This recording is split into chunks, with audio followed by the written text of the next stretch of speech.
أول شيء السلام عليكم فارس. اليوم الحماس ألف خير اللي يتجلى تكلموا مسلم قصدي عن ردة فعل بي تي اس أكثر مزعجين سمعتهم.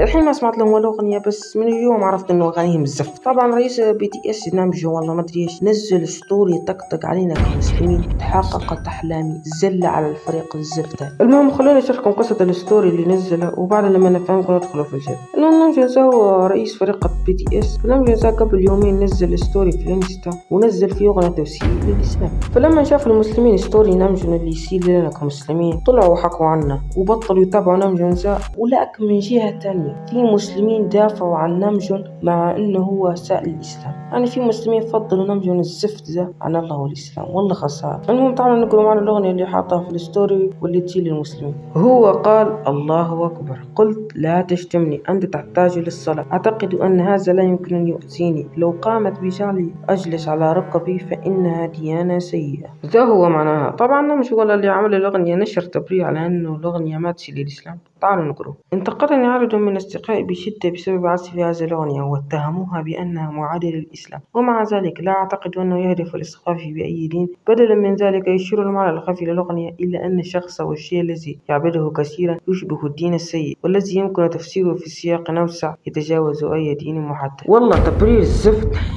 زي ما فهمت من التبرير انه ما يصير للمسلمين اصلا هو، بل انه يصير للمسلمين اللي يصلوا. والله تبريره بكلب سوالي جلتش. المهم الحين خلونا نعرفكم السبب اللي خلى نامجو ينشر الستوري وخصوصا في هذا الوقت. ما في الفترة الأخيرة يعني يمكن قبل أسبوعين في شوية كوريين بدوا يدخلوا الإسلام ويبنوا مساجد من شان يحفزوا الناس يدخلوا الإسلام، لأنه لما يشوفوا مسجد في أي مكان في كوريا وفي مكان يجون فضول يدخلوا يشوفوا شو فيه، ولما يدخلوا بيتعلموا شيء عن الإسلام ويمكن يصيروا مسلمين. وطبعا المجتمع الكوري ما عجبه إنه أطفالهم يدخلوا الإسلام ويدخلوا حتى الجامعة، فبدوا يعملوا أشياء غبية حرفيا. بدوا يجيبوا رؤوس خنازير ويحطوها قدام الجوامع لأنهم يعرفوا أن لحم الخنزير حرام في دين الإسلام، لكن ما أدري إيش بيستفيدوا من هي الأفعال. لو جابوا راس خنزير يحسبون المسلمين لما نشوف بياكلوا على طول. والله تفكيرهم مضروب. أكيد بيرفعوا كيس ويحطوا فيه الراس ويرموه في الزبالة. طبعا هو كوري خلاص بيروح وينسى، أما لما كان عربي بيقلب دوريات على الجامعة يستنى اللي حط الراس يرجع يتوضا بدمه. المهم خلونا نرجع للموضوع. فزع الشيء انتشر على النت وصار ترند في كوريا انه المسلمين يجوا يبنوا جوامع والمجتمع الكوري يفسر عليهم يحط رؤوس خنازير لانه يكره المسلمين.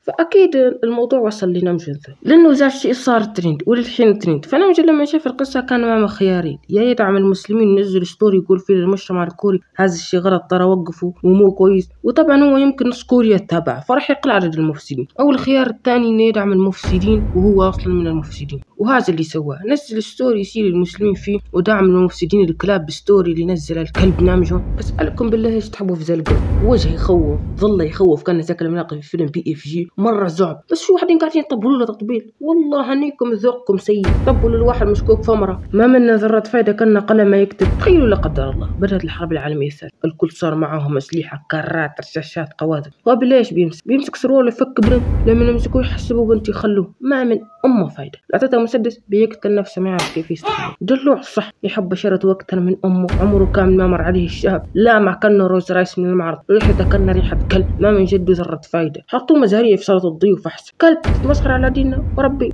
ريلاكس. المهم اللي مسلم يتابع نامجو لسه ربي ما نك رجال، كيف هو سال دينك كذا وانت لسه قاعد تتابعه؟ فشلتنا يا مسلم، دينك اهم من البخور هذا. وبتمنى انكم فهمتوا قصه اساءة نامجو لنا كمسلمين انه راح مع الكوريين المفسدين وكل شيء. لو فهمت انت ذكي، لو ما فهمتش عيد المقطع وتفهم. والسلام لي.